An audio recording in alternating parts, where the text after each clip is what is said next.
forte é o nosso Deus. Número 30, que vai ser projetado aqui, né? Que trata especialmente do fato de que Deus não nos deixou no estado de miséria, como os irmãos estão vendo, mas Deus ele providenciou um pacto, uma aliança.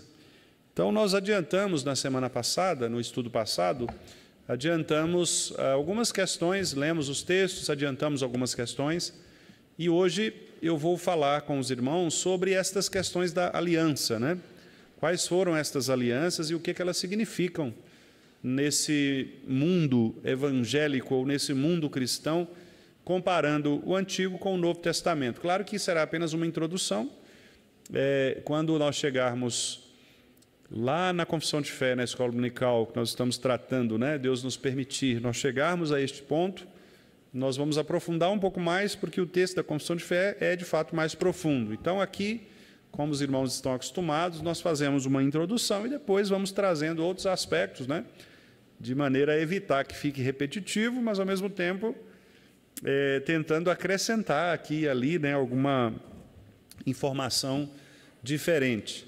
Então, a pergunta é a seguinte, só lembrando os irmãos, né, antes de lermos a pergunta, nós terminamos uma parte em que o catecismo fala sobre o pecado. Então, o que é o pecado, o que o pecado trouxe para o gênero humano, que é a miséria, a cegueira espiritual, as punições que os seres humanos receberam por causa do pecado, né? Então, já recebem nesta vida a ausência de entendimento, que é a cegueira espiritual, os desejos depravados, a cobiça do coração, né? A desordem interna da sua vida e também externa, naturalmente, mas também a punição eterna, que é o inferno, né? A condenação definitiva. E aí, quando nós lemos, então, esta seção que trata do pecado, a pergunta que nós fazemos é: quem poderá nos ajudar? Não é isso? E agora? Não é? Como é que nós vamos fazer? Porque, se você olha para a lei de Deus, você não tem como se salvar. Então, é por isso que os irmãos pensaram nesta pergunta, né? Tá, mas Deus, então, deixou todo mundo na miséria, no pecado? Não é? Nós vamos morrer? Todo mundo vai morrer? Na condenação?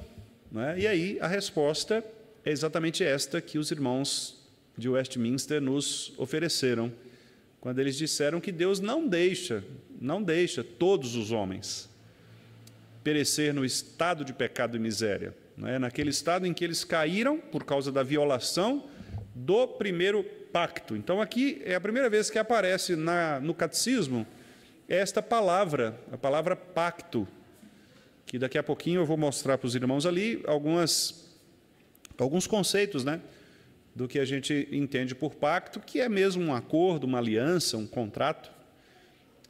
Esse pacto foi o primeiro, foi o pacto estabelecido com Adão, e ele é chamado de pacto de obras. Então, Deus criou o homem e colocou o homem no jardim para que ele pudesse obrar, ou seja, trabalhar, operar, cuidar da criação. No entanto, o homem, embora tenha feito isto por um tempo, a Bíblia não especifica, né, quanto tempo o homem ficou nesse estado de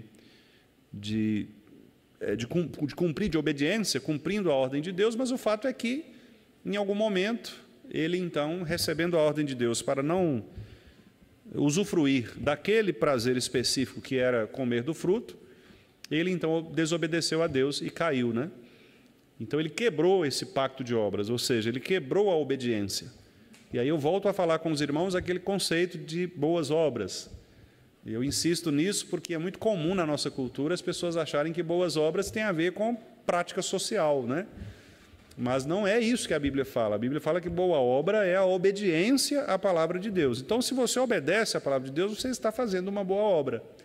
Se Deus manda você fazer uma coisa e você faz, você está fazendo uma boa obra, né? Se Deus diz para você não fazer determinada coisa e você não faz, você também está fazendo uma boa obra. Então, a boa obra na Bíblia, ou as boas obras, é obedecer, né? Simplesmente obedecer. Só que Adão não conseguiu obedecer completamente. Obedeceu parte, obedeceu muitas coisas, naturalmente, no início, mas aquela restrição específica que Deus havia colocado, ele não conseguiu obedecer, ele caiu pelo seu próprio arbítrio, né? Pela sua própria vontade. Deus não o empurrou para isso, não o induziu para isso, ele simplesmente caiu porque lhe faltou naquele momento exatamente esse conceito, né, do que era a obediência a Deus. Então ele vai lá, aceita a proposta da sua esposa, que por sua vez tinha aceitado a proposta de Satanás, né, da serpente, e então Satanás tenta a mulher leva o seu marido, o marido é fraco, né, foi enfraquecido e acabou aceitando. Ele deveria ter repreendido a sua esposa, repreendido Satanás, ensinado a sua esposa a não tocar no fruto, porque Deus havia prometido, havia proibido, mas ele não fez isso, né? Então, o silêncio de Adão provocou a queda do ser humano. Aliás, tem um livro cujo título é esse mesmo, O Silêncio de Adão, do Larry Crabb, que é um livro um pouco antigo, né? O título é O Silêncio de Adão. Quer dizer, a ideia é a seguinte: quando os homens se calam dentro de casa, problemas acontecem, né? Se o homem não liderar, não é porque a mulher seja problemática, não. A gente sabe que as mulheres não são problemáticas, né? Mulher é um doce, mulher é uma coisa maravilhosa a gente cuidar, né? É porque Deus fez com que o homem fosse líder mesmo. Deus fez com que o homem fosse líder. Então, se o homem não exerce o papel que foi designado por Deus, ele corrompe, inclusive a sua própria esposa, né? Ele deixa de pastorear a sua esposa. E aí, os dois se enfraquecem e, naturalmente, o pecado entra e derruba ambos, como foi o caso de Adão, né, e Eva. Mas, aí vem o mas ali, que é o ponto mais importante, que é o que o catecismo agora vai trabalhar nas perguntas seguintes, né? Então, o catecismo ele diz assim, olha, não, Deus não deixou todo mundo na miséria e no pecado. Embora todo mundo merecesse, porque todo mundo caiu em Adão. Mas ele diz assim, mas, agora vem o lado bom da história. Por puro amor e misericórdia, né, esses dois atributos de Deus, porque Deus nos amou de tal maneira que deu o seu Filho unigênito para todo que nele crê, né, porque as suas misericórdias se renovam a cada manhã. Então, pelo amor e pela misericórdia, o que é que ele fez? Ele livrou os escolhidos, ele salvou os eleitos, ele livra os eleitos desse estado de miséria, né, e de condenação, e os introduz num estado de salvação. Então, agora é um novo estado, é um novo ambiente, é uma nova aliança, um novo pacto.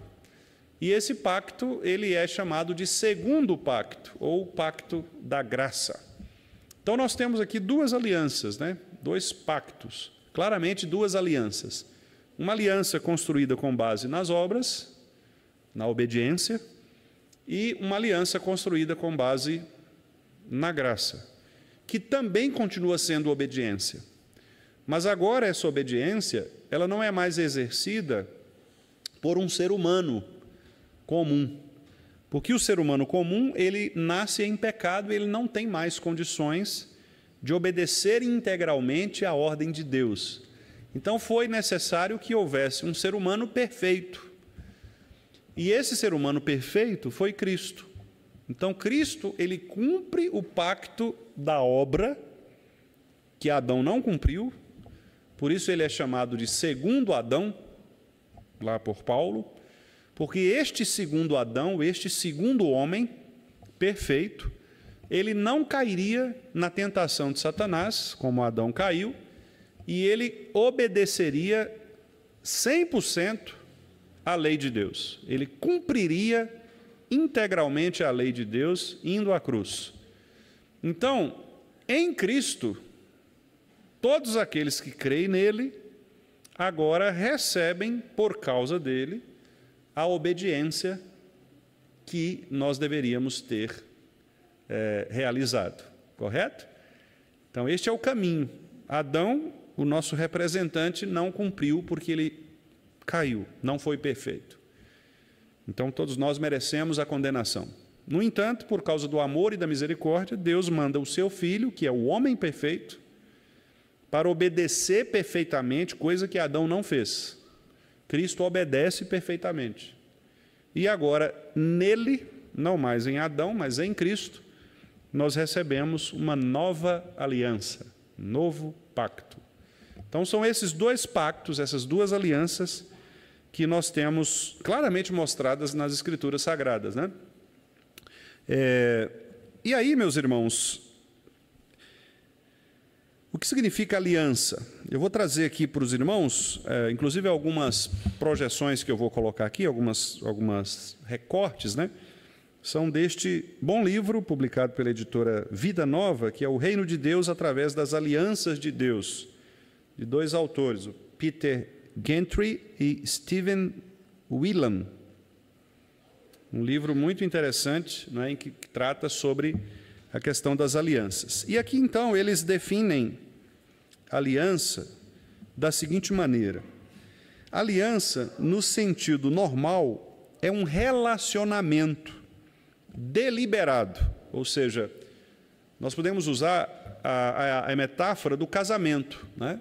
Quando duas pessoas se casam, elas fazem isto por vontade própria, deliberadamente, ou seja, elas não são forçadas a fazer isso.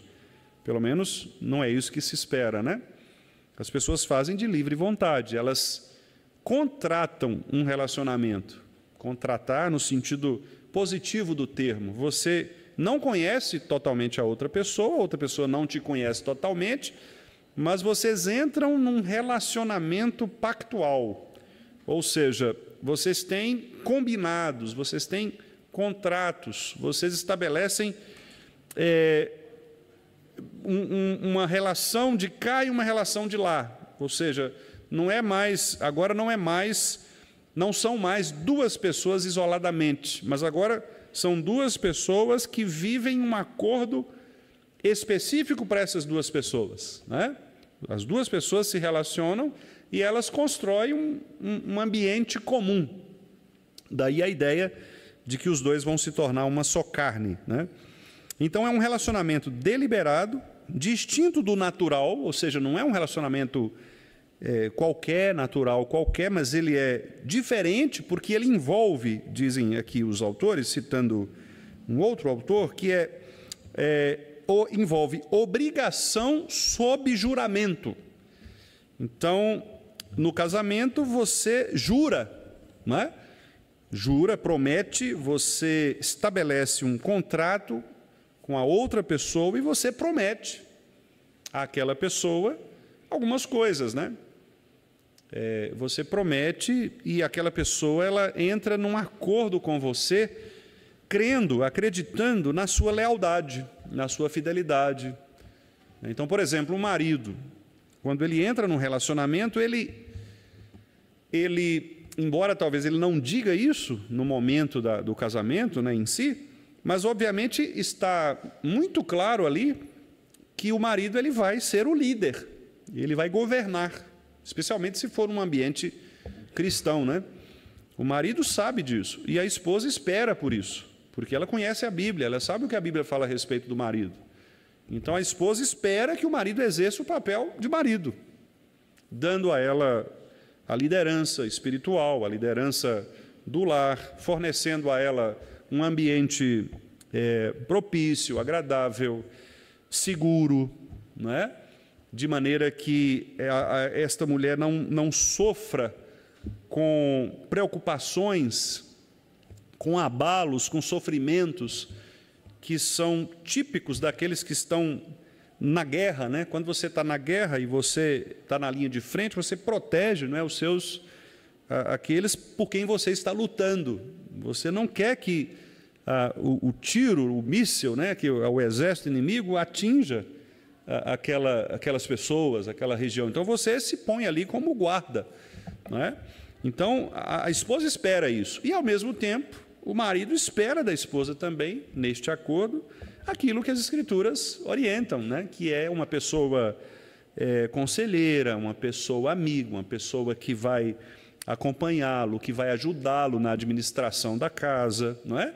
A ideia da idoneidade, a ideia do companheirismo. O marido também espera por isso. Então, Quando há este acordo, e este acordo ele é deliberado, ou seja, ele é feito com consciência, não é uma coisa por acaso, mas ele é pensado, planejado, sob um juramento.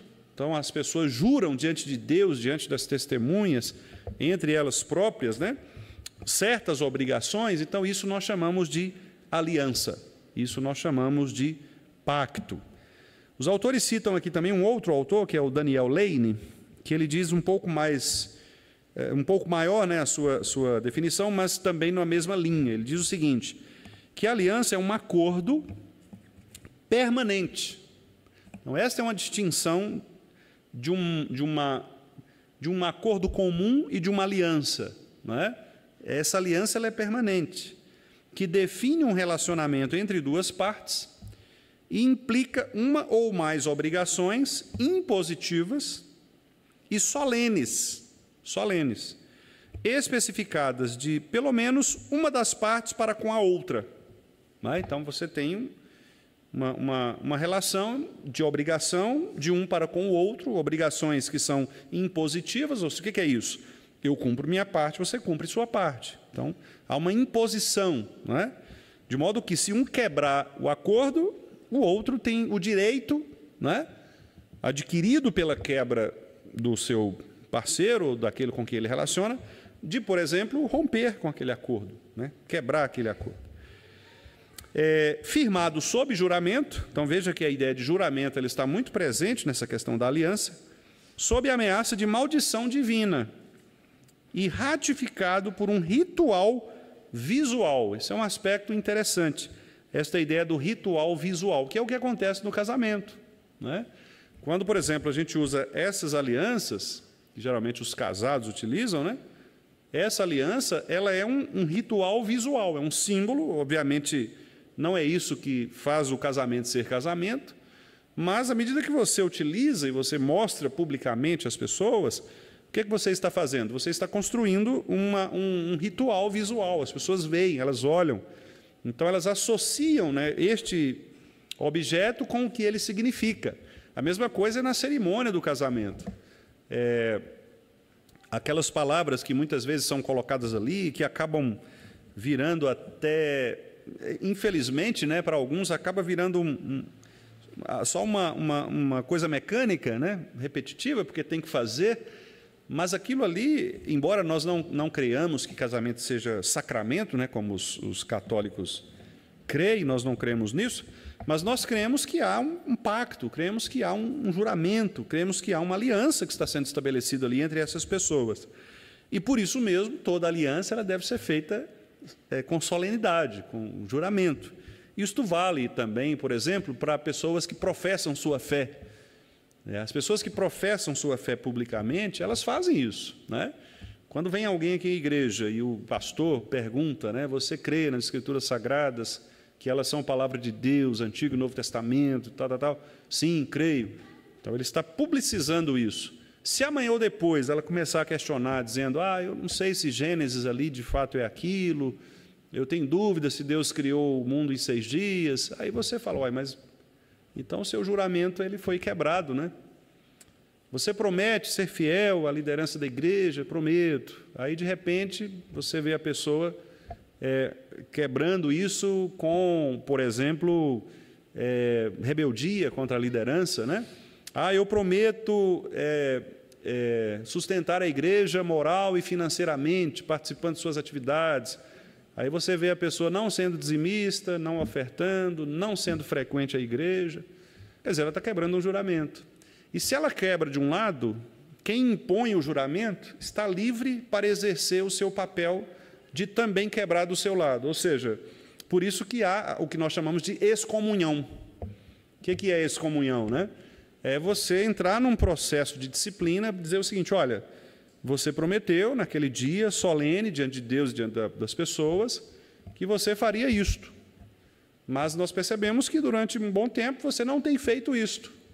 Portanto, nos dá o direito de dizer que você não é digno de ser membro desta igreja, a menos que você se arrependa e volte e assuma novamente o seu compromisso. Se a pessoa não assumir, não há nenhum motivo de ela permanecer membro, né? Porque ela fez uma aliança, ela fez uma declaração, e se ela mesma rompeu com essa declaração, nós estamos absolutamente tranquilos em relação a isso, né? Porque nós não devemos agir, obviamente, com injustiça, mas, pelo contrário, nós somos justos naquilo que foi estabelecido entre as partes, como qualquer aliança, né? Como qualquer tipo de contrato. Por isso, nós temos uma profissão de fé que é pública, olha o nome, pública profissão de fé. Não é uma profissão de fé feita diante do pastor, é pública, porque todo mundo testemunha. Então, não é segredo para ninguém, digamos assim. Está todo mundo vendo, todo mundo sabendo. Então, se o indivíduo disse... A mesma coisa acontece com a ordenação pastoral, né? Ordenação pastoral, e isso dá na gente, assim, dá uma coceira estranha na gente, viu, seu Edson? Porque o pastor, quando ele vai ali no presbitério, ele ajoelha, né? Chora. A família chora, e o camarada fala: eu prometo ser fiel aos símbolos de fé da igreja, prometo isso e aquilo.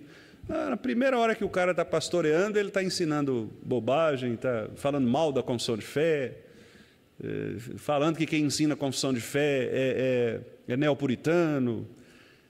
Quer dizer, como é que o indivíduo jura que ele próprio deve se submeter a isso, e daqui a pouco ele começa a jogar a igreja, jogar as pessoas contra aquilo que ele próprio jurou? Então é estranho, né? É estranho, porque ninguém obrigou aquela pessoa a fazer aquele juramento. Ela fez por livre vontade. E ela rompe com isso, com a maior facilidade do mundo, né? E elas deveriam ser disciplinadas por isso, né? Foi exatamente o que Deus fez. Deus chegou para Adão e disse: Adão, você foi criado para este propósito.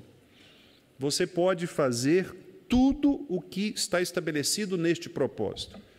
Mas há uma coisa que você não pode fazer: comer do fruto da árvore do conhecimento do bem e do mal. Se você comer, você morrerá. Porque toda sanção tem uma punição. Isso é próprio da lei, próprio do direito, né? Então, se você transgredir, você é castigado, você é punido. E foi assim, né? Adão poderia desfrutar de tudo o que Deus havia dado a ele. No entanto, por conta do seu próprio arbítrio, sua própria vontade, ele quebra esta aliança. Ele não cumpre o que ele prometeu, né? E ao não cumprir o que prometeu, Deus, por outro lado, cumpre o que promete. Então ele não poderia inocentar Adão, certo? Ele não poderia passar a mão na cabeça de Adão, porque estava claro na lei que se Adão quebrasse, ele seria punido, ele morreria. Então, a única coisa que Deus faz é dizer: olha, lembra? Então, certamente morrerás. E, a partir dali, o pecado entra no mundo. E a gente não deve... É importante, irmãos, o estudo desse tema, porque muitas pessoas acham que, quando chega o Novo Testamento, Jesus muda isso. O Deus agora do Novo Testamento passa a ser um Deus bonzinho, um Deus compassivo, compreensivo, um Deus que não castiga as pessoas, né? Um Deus que está ali pronto para ouvir os apelos das pessoas, um Deus que não mais tem regras, né? A gente pensa isso. Infelizmente, esse evangelicalismo que a gente vive coloca isso na nossa cabeça, como se o Deus do Antigo Testamento fosse um Deus mau, não é? Um Deus castigador, e o Deus do Novo Testamento é um Deus light, paz e amor, né? É um Jesus assim tranquilo, que não pune as pessoas. E quando a gente estuda sobre as alianças, você percebe que é exatamente o oposto disso. Quando Jesus vem, quando a nova aliança se estabelece, Jesus vai mostrar que todos aqueles esforços do Antigo Testamento foram inúteis. E ele mata, no sentido, né, figurado aqui da palavra, ele mata todo mundo. Porque agora não interessa se você é judeu, se você guardou a lei, se você... Não interessa. Ou você confia nele, ou nada feito. E é por isso que os judeus não aceitam.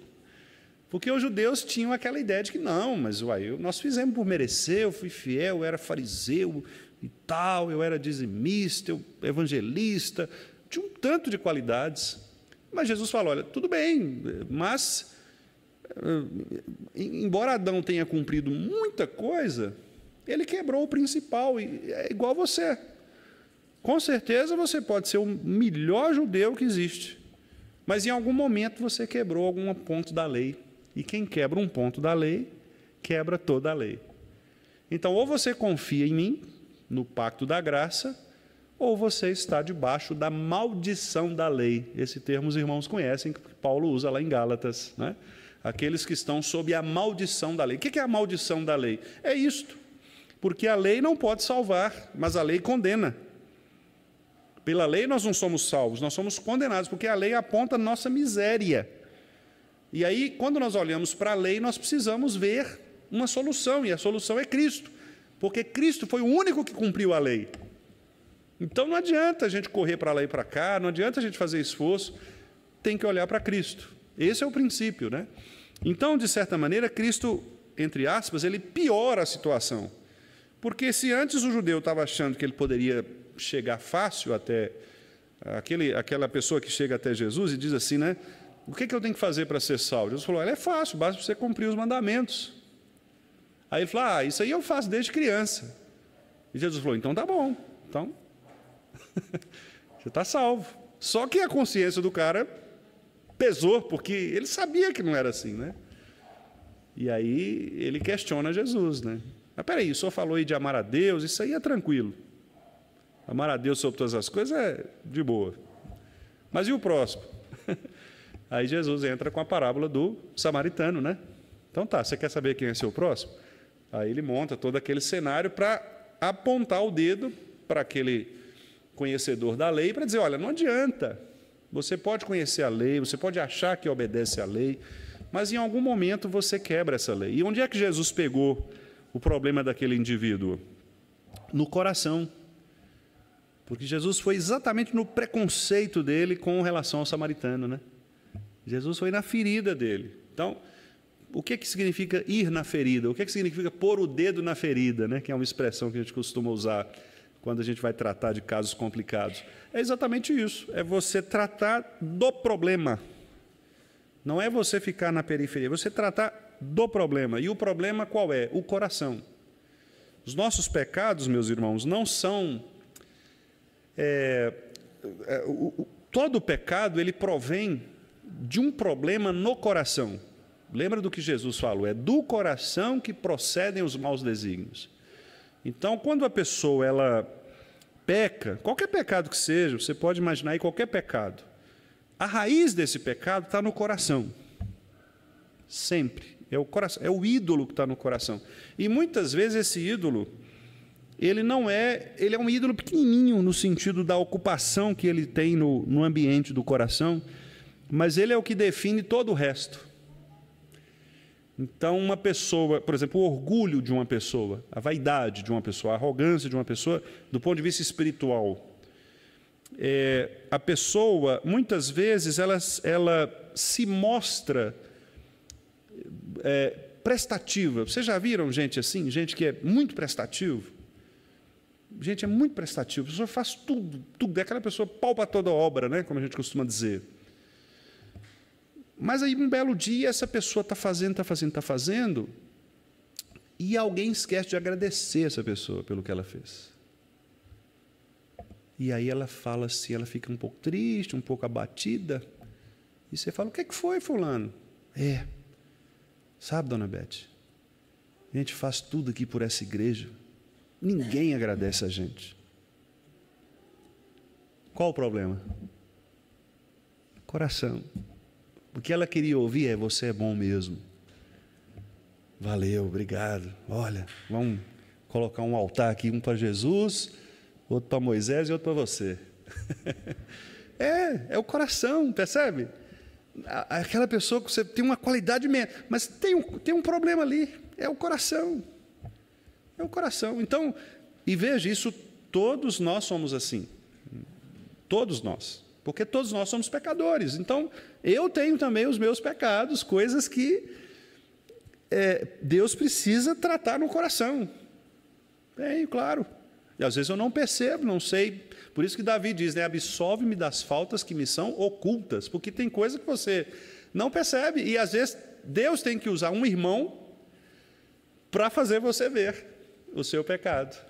Deus, vamos dizer assim, Ele provoca uma situação para que você demonstre qual é o seu pecado. Aí as pessoas veem o seu pecado, não é? E a gente acaba se expondo. E graças a Deus por isso, porque é assim que Deus nos trata. Quando nós mostramos quem nós somos de verdade, paramos de colocar essa maquiagem, né, essa máscara. E Deus nos expõe, né? Então, Deus fez isso com todo mundo no Antigo Testamento, com todos aqueles com quem Ele fez alianças, que é o que nós vamos ver agora. Deus fez aliança com Adão, Deus fez aliança com Noé, com Abraão, com Moisés, com Davi, e todos estes não foram perfeitos, mas eles apontavam para aquele que seria o perfeito. Jesus Cristo tem traços de Noé, de Abraão, de Moisés, de Davi, traços. A gente chama isso na teologia bíblica de tipologia. É uma palavra técnica, né? Mas o que é tipologia? Tipologia é você associar uma coisa com a outra. Então, Moisés tinha características que Jesus também teve, né? na sua passagem pelo seu ministério terreno. Davi teve características que apontavam também para Jesus. Jesus manifestou características davídicas. Mas, diferente de Moisés, Davi, Abraão, Noé e Adão, Jesus não pecou. Ele não quebrou a lei. Adão quebrou, Noé quebrou, Abraão quebrou, Moisés quebrou, Davi quebrou. A Bíblia não esconde os pecados destes homens. Os irmãos já perceberam? Não esconde. Noé foi o homem da arca, né? Mas, no final, Deus expôs o seu pecado.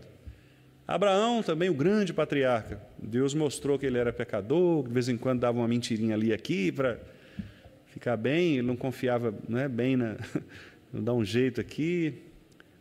Foi fraco algumas vezes, especialmente no episódio, por exemplo, de Agar e Sara, né? Ele deixou ali que a sua carnalidade falasse mais do que a sua fé. Deus falou: Abraão, você vai ser pai com Sara. E aí Sara falou: Abraão, está demorando, você não quer minha escrava, não? Ele falou: já que você está insistindo, né? Você insistiu muito, então, já que, né? E aí, o que fez? Ele deu o seu jeitinho, mas o grande problema que foi criado a partir disso. A mesma coisa com Moisés, né? Logo no início ali, nós temos aquele episódio de ele matar o egípcio, né? E de sair fugido dali. Davi, que a gente conhece muito. Então, todos esses homens são mostrados na Bíblia como pecadores. Por quê? Para que eles pudessem evidenciar no pecado deles a impecabilidade de Jesus. Porque Jesus não cometeu nenhum desses pecados que esses homens do passado cometeram. Pode colocar aí, por favor, Caio, o que você tem aí para nos mostrar. Ok, então, ali, nós temos ali as principais alianças. Eu vou virar só um pouquinho aqui, porque o meu aqui está pequenininho. Olha só. Então, essa tabela, irmãos, é deste livro, tá? Não fui eu quem fiz, não. Então, só para ser honesto aí, né? Eu retirei deste material. E aí você tem as principais alianças. Você tem a aliança na criação, ali é a aliança adâmica, né, que a gente costuma dizer, que é a aliança feita com Adão, está exatamente naqueles 3 capítulos iniciais da Bíblia. Os irmãos conhecem bem, né, quando Deus faz o homem, diz o homem: olha, seja fecundo, multiplique, encha a terra, domine. Né? Então, tudo ali estava estabelecido, inclusive o não comer do fruto, né? Proibido. Depois da queda, então nós temos aí a aliança com Noé. E aí eu queria que os irmãos abrissem, por favor. Ali está indicando os capítulos, né? Vamos ver aqui Gênesis 6. Nós não vamos ler todos os capítulos, né? Porque, obviamente, não dá tempo de fazer isso. Mas eu gostaria que os irmãos, pelo menos visualmente, localizassem na Bíblia, né? Então, de 6 até 9, nós temos aí esse episódio, né, que envolve Noé antes da arca e Noé depois da arca, né? E eu quero chamar a atenção dos irmãos, por exemplo, depois que você tem aqui no versículo 8 do capítulo 6, até o versículo 7, você tem um cenário devastador, né?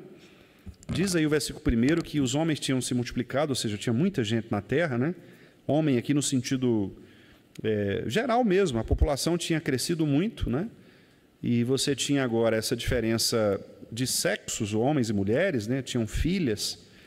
E aí os filhos de Deus e as filhas dos homens eram formosas. Aqui tem uma discussão que não é o caso agora.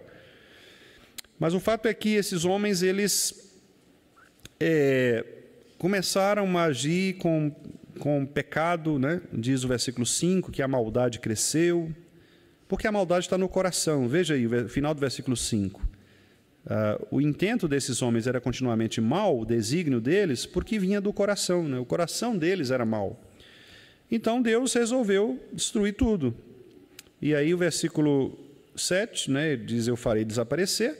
Mas no versículo 8 nós temos então o pacto da graça começando a ser mostrado em Noé. Porque de repente o texto diz: porém Noé achou graça diante do Senhor. Esse achar graça aqui, irmãos, não é rir de Deus, né? Uma vez um irmão simples me perguntou isso, falou: pastor, quando falar que Noé achou graça, é porque ele riu de Deus, algo assim, achou graça, né? Não, achar graça aqui é receber graça, é ser beneficiado da graça de Deus. E interessante que, veja, o texto não tinha dito nada até então, né? De repente um versículo diz: Noé achou graça, ele foi agraciado. Aqui você começa então a ver, e aí o versículo 9, eis a história de Noé. Né? E aí você tem então a história de Noé, etc. A gente já tem... e aí quando a gente chega lá no capítulo 9, olha o que diz o versículo 1. O versículo 1 é exatamente uma repetição daquilo que foi dito a Adão. Olha só. Abençoou Deus a Noé e a seus filhos e lhes disse: sede fecundos. Deus disse isso para Adão? Disse, né? Multiplicai-vos, enchei a terra. Não disse isso? Exatamente isso. Versículo 2: pavor e medo de vós virão sobre todos os animais da terra. Deus não tinha dito que Adão deveria dominar sobre os animais? Os animais tinham medo do homem, o homem dominava os animais. E especialmente porque Deus tinha dado os animais agora como alimento.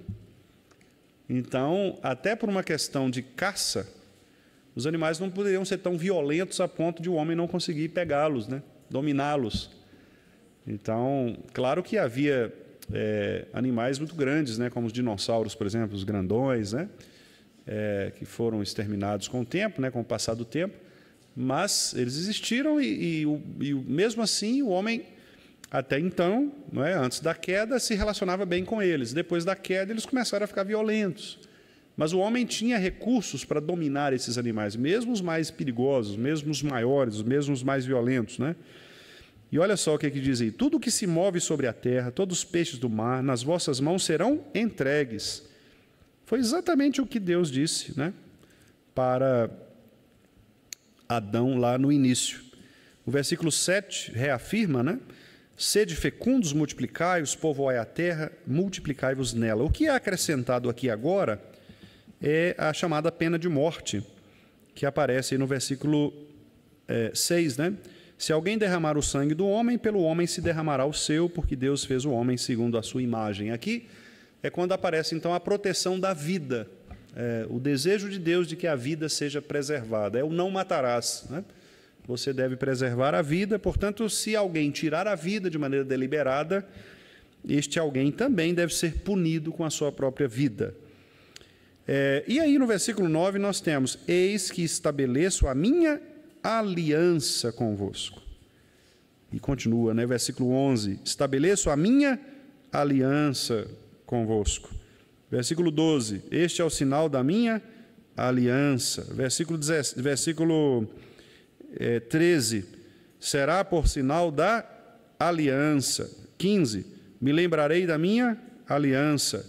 16: vê-lo-ei e me lembrarei da aliança eterna entre Deus e todos os seres viventes. Repare que todos os seres viventes aqui é exatamente a mesma promessa de Adão, ou seja, o homem representando toda a humanidade. Então, se Adão representava lá toda a humanidade, Noé aqui está representando toda a humanidade. Até porque Noé, quando ele entra na arca com a sua família, só sobram eles, né? Então, eles são agora os descendentes, são os nossos pais. Os descendentes de Adão são os nossos pais agora em Noé, né?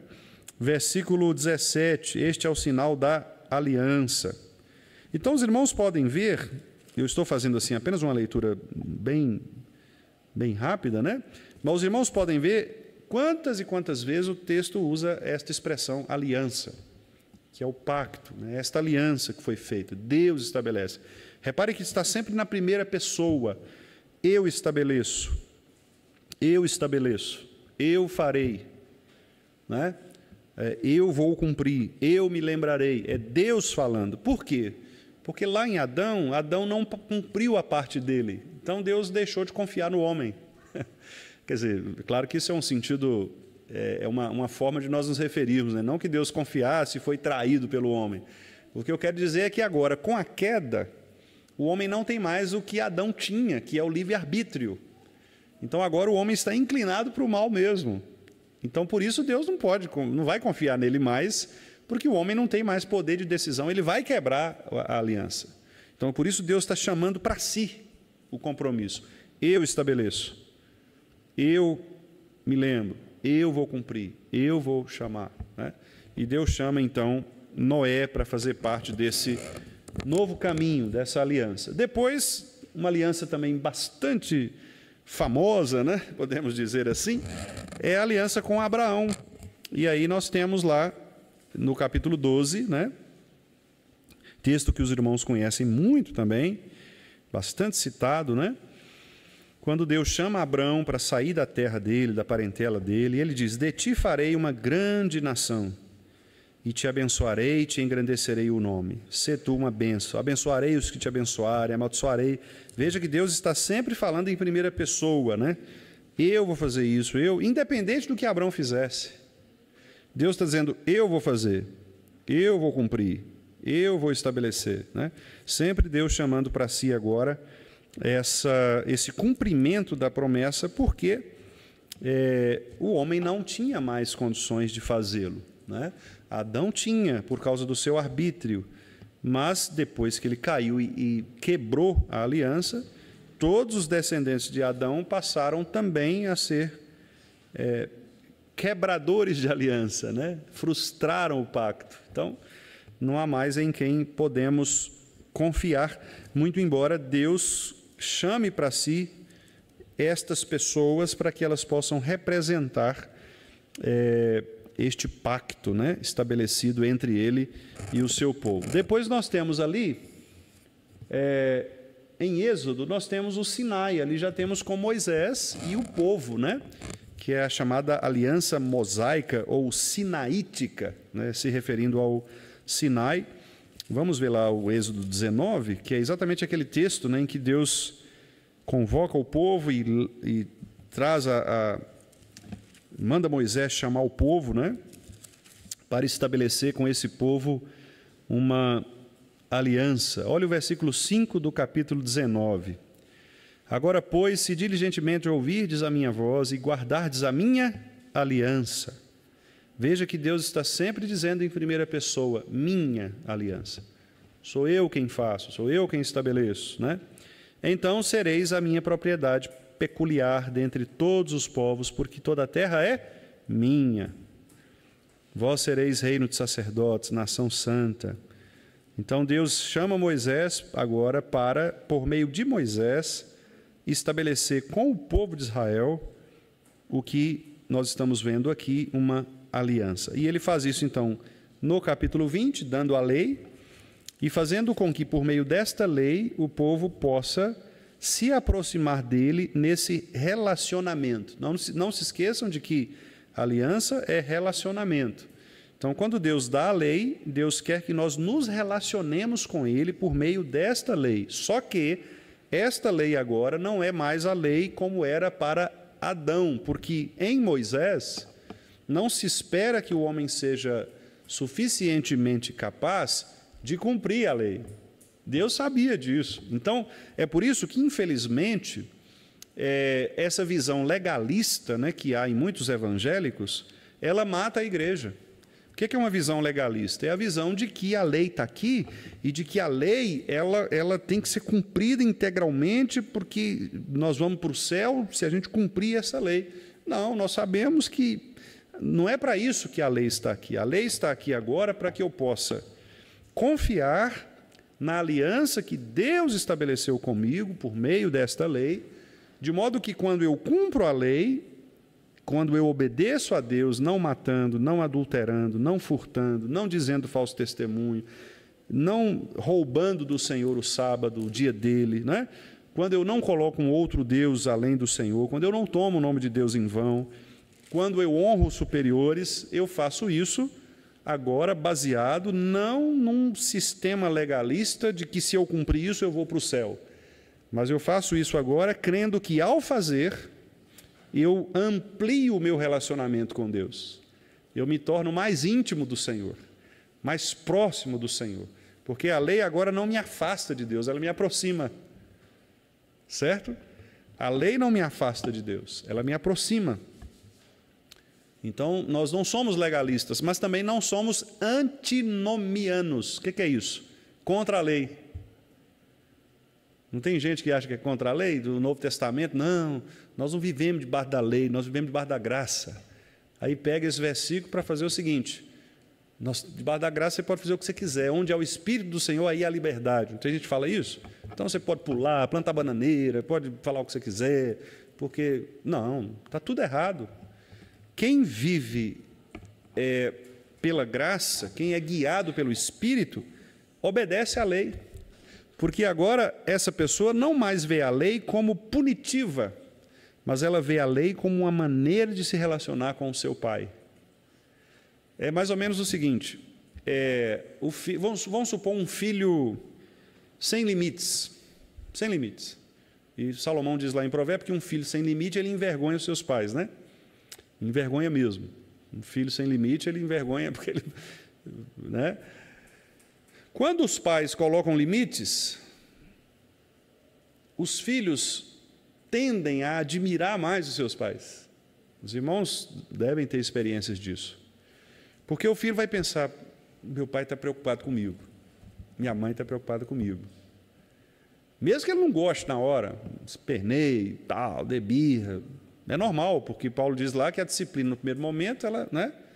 Mas o filho passa a confiar, ele passa a chegar mais perto do pai, da mãe, ele se aproxima, porque agora ele percebe que não é mais uma questão. O pai sabe que o filho não vai cumprir 100%. Ele vai, de vez em quando, ele vai dar uma escorregada, vai falhar mesmo. Mas o filho agora vai ter satisfação de cumprir aquilo que o pai e a mãe estabeleceram, porque ele vai sentir que eles se preocupam com ele. Os irmãos que são pais e mães aí sabem do que eu estou falando, né? Estabelecer limites faz com que isso nos aproxime mais, não é? Então, é o que Deus fez conosco no Sinai. O povo estava perdidaço, né? E aí Deus chama Moisés, fala, Moisés, reúne esse povo, vamos limitar isso. E Deus, então, coloca uma cerca, né? Deus estabelece limites. E aí o povo, aqueles que amam a Deus, começam a andar por esse limite. Que pai bom que nós temos. Tanto é que lá em Deuteronômio, quando Moisés repete a lei, um dos textos mais maravilhosos, né, que Moisés escreve, ele diz assim: que nação há que tenha um Deus tão chegado quanto o Deus de Israel?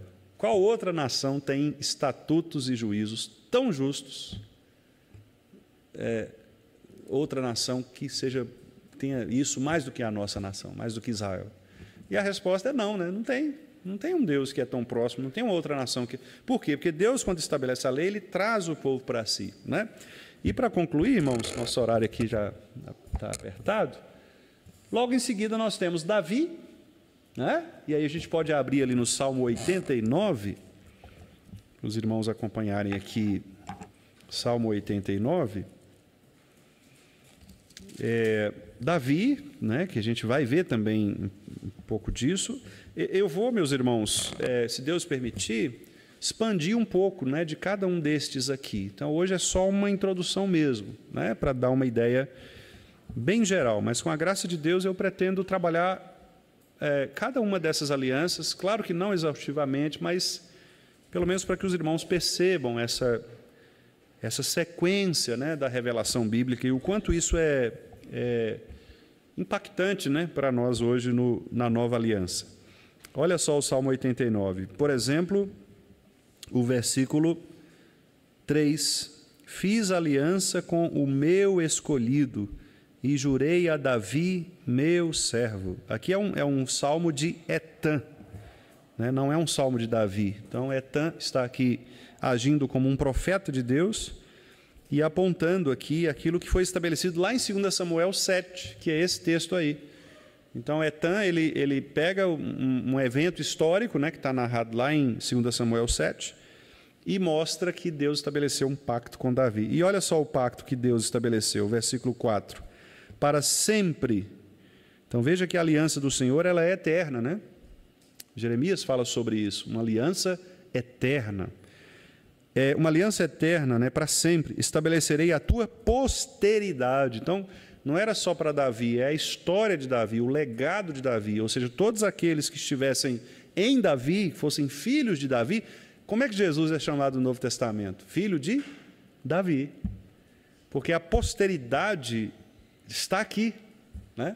Deus faz tudo para que Davi represente esta nação santa, este povo escolhido, esta aliança. Por isso que Jesus vai ser chamado filho de Davi. Tem misericórdia de mim, ó filho de Davi, né? Firmarei o teu trono de geração em geração, quer dizer, geração em geração, gerações se passariam, e como de fato passaram, e Deus sempre levantaria alguém ali para suceder esta linhagem. Davi morreu, é verdade, ele era humano, morreu como nós vamos morrer, humanamente falando. Mas Deus nunca deixou o trono vazio. Deus sempre estabeleceu na sua aliança aquele que sucederia.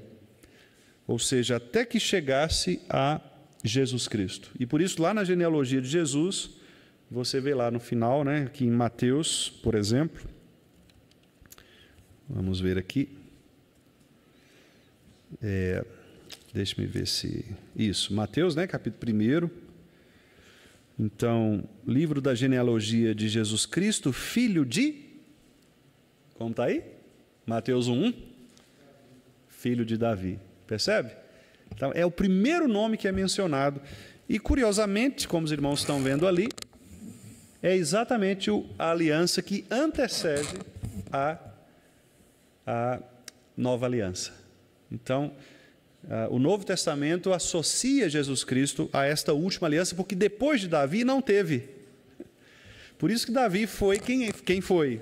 Por isso que o rei Davi é chamado rei Davi, que nós tanto conhecemos e sabemos, né, quem foi. Foi, de fato, o grande rei de Israel, o representante que trouxe, então, que manteve esta aliança, e agora, em Cristo, né, esta aliança ela é estabelecida. E, finalmente, irmãos, nós chegamos, então, à nova aliança, a Jesus Cristo, né, o nosso Senhor.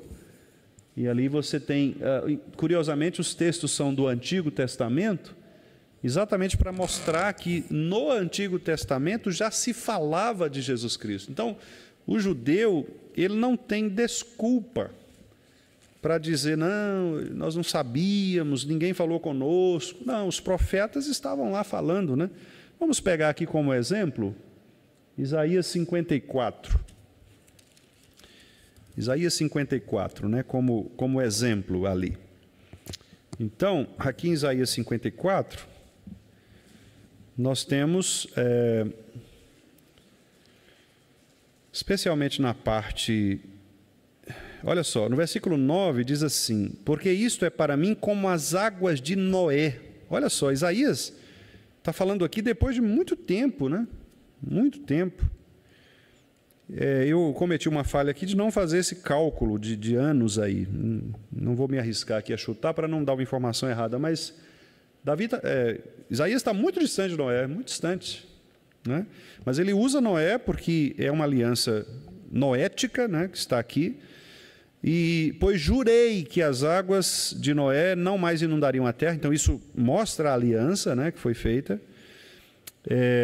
Depois, versículo 10, porque os montes se retirarão e os outeiros serão removidos, mas a minha misericórdia não se apartará de ti, e a aliança da minha paz não será removida, diz o Senhor, que se compadece de ti.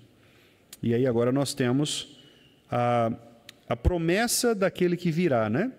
Ó tu aflita, arrojada com a tormenta, desolada, eis que eu assentarei as tuas pedras com argamassa colorida e te fundarei sobre safiras. Jesus é chamado de a pedra angular, né? Farei os teus baluartes de rubis, tuas portas de carbúnculos, toda a tua muralha, pedras preciosas. Todos os teus filhos serão ensinados do Senhor. Senhor aqui, Yahvé, o Deus da aliança, o Emanuel. E será grande a paz de teus filhos, serás estabelecida em justiça, longe da opressão, porque já não temerás. Então veja que são promessas, né, que obviamente tinham o seu cumprimento também naquela época, mas isso apontava diretamente para aquele que viria. E os judeus, eles não conseguiam ver isso, né? Não conseguiriam ver isso.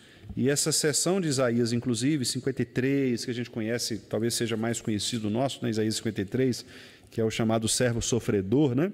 Ele tomou sobre si as nossas enfermidades, nossas dores. Então, essa seção toda fala sobre isso, sobre o Cristo que viria, né? 55:3. Inclinai os ouvidos, obrigado, irmão Alain, inclinai os ouvidos e vinde a mim, ouvi e a vossa alma viverá, porque convosco farei uma aliança perpétua. E olha só em quem essa aliança está fundamentada, né? Que consiste nas fiéis misericórdias prometidas a Davi. Então, quer dizer, cita Noé, cita Davi, né? Olha que interessante. Então, meus irmãos, é maravilhoso, né? É maravilhoso nós sabermos que Deus, ele, ao longo das gerações, né, ele foi estabelecendo no meio do seu povo, levantando homens piedosos, escolhidos por ele, não pelos favores ou méritos dos homens, mas o próprio Deus escolheu, né? E Deus estabeleceu esta aliança para que Jesus Cristo viesse. E aí sim, definitivamente, nós tivéssemos esta chamada última aliança, né? Que é a nova aliança no seu sangue, como nós usamos na ceia do Senhor. Esta aliança que agora nos conecta a todas estas outras alianças do Antigo Testamento, né? Por isso nós podemos dizer que somos irmãos em Cristo, de Davi, de Abraão, de Moisés, de Noé. Somos irmãos em Cristo, desses servos de Deus, porque eles, assim como nós, também receberam a graça. E eles foram salvos pela graça, né? Não pela lei, não pela obediência, mas como fruto de justiça da graça do Senhor. É maravilhoso, né? Ouvirmos isso, sabermos disso. Na sequência, se Deus quiser, nós vamos então falar um pouco mais sobre isso. Eu vou investir, né, mais algumas quintas-feiras, alguns estudos bíblicos nesse tema, porque é um tema muito rico, né, muito rico. Nós teríamos aqui assunto para um curso inteiro, né, de ano, talvez. Mas nós vamos, com esta brevidade aqui, uma maneira mais didática, né, mostrar aos irmãos esse fio, né, do início ao fim, que Deus estabelece na Escritura, na história, para que a gente possa ver em cada fase da história a revelação da sua graça em Cristo Jesus. Amém, meus irmãos. Se houver alguma pergunta, algum comentário...